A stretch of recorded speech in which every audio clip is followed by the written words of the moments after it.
Урматтуу Чайек айыл аймагынын жергиликтүү тургундары, урматтуу айыл аймагынын башчысы, жергиликтүү кеңештин депутаттары, төрагасы Алтай мырза, баарыңыздардан биз кечирим сурайбыз. Себеп дегенде ушул өткөрмө айланма жолуңар бар экен. Айланма жолу аркылуу биз өтүп кеттик да, Чаякка кирбей.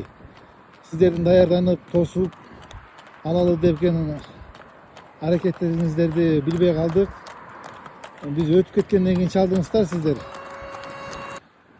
Анан эми бул Таластан атайын чыккан атчандар менен сүйлөшүп, жигиттер менен сүйлөшүп, ушундай Чайек айыл аймагынын жергиликтүү кеңешинин башчысы, депутаттардын төрагасы чалды.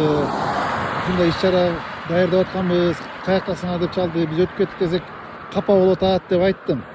Бирок жигиттер эми артка кайра барган туура эмес го.